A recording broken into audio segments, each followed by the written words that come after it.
Week 1 of the NFL season is still over a month away, but we got a little bit of insight into our opponent. It looks like the Baltimore Ravens might be without running back J.K. Dobbins.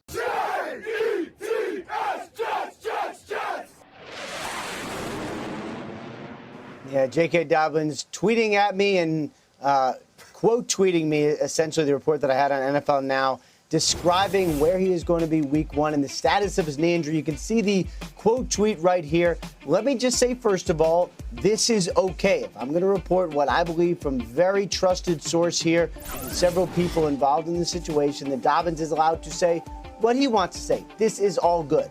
Here's my understanding of where it stands for J.K. Dobbins. He is no sure thing to be ready for week 1. His status is certainly in doubt.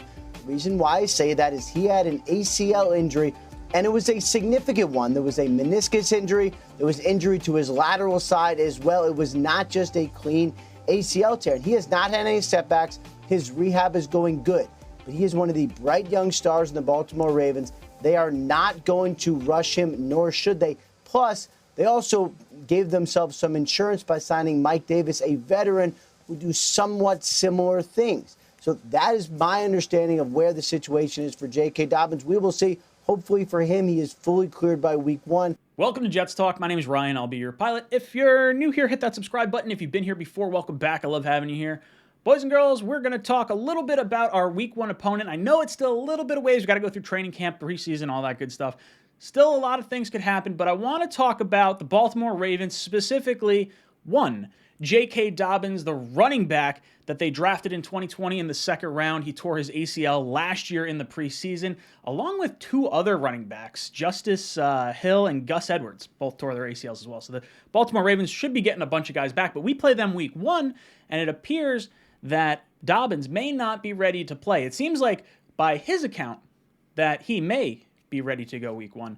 But according to sources and Ian Rappaport and people he trusts within the Baltimore Ravens organization, they're not going to rush him back. In 2020, J.K. Dobbins had 134 carries, 805 yards, 6.0 yards per attempt, and 9 touchdowns. Now, the Baltimore Ravens in 2020 had 5.5 yards per attempt on the season. Without him through the duration of last year, they had a measly 4.8 yards per attempt. So a sizable jump down. You're talking like a yard per attempt.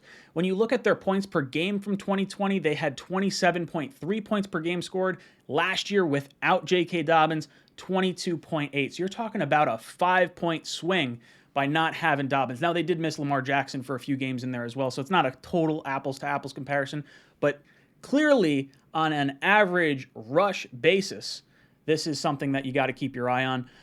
Now, the New York Jets last year ranked 29th against the run and in scoring defense. We were dead last, 32nd. The next closest team, the Lions, was 2 points per game better than us, which is like a sizable step forward, unfortunately. So with the Jets' new secondary, the revamped defensive line, guys coming back like Vinny Curry, Carl Lawson, the additions of Jermaine Johnson, Sauce Gardner, Whitehead, and Reed, and all these different guys coming in, this should help the Jets kind of turn it a little bit around. At least I hope so. And not having J.K. Dobbins is certainly going to help the Jets' chances of winning. Now, look, I want to play the Ravens at full strength. I don't like beating teams while they have injured players. I feel like that's kind of like a half win. You don't really get the full gauge of what that team is, because then you wind up playing them. Well, we won't have to play them later in the season unless we go on a miraculous run here and we wind up in the playoffs. But either way, I think it helps the Jets week 1. If you're looking at the over-under and you're looking at the 5.5 line that Vegas was pushing, maybe this sort of changes your mind a little bit. Let me know your thoughts in the comment section down below. Do you think that J.K. Dobbins being out is going to help the Jets' chances of winning? Do you think it really matters all that much? Are the Jets going to win? Are the Jets going to lose? Are you going to be a week 1? Let me know in the comment section down below. And as always, go Jets. Jets!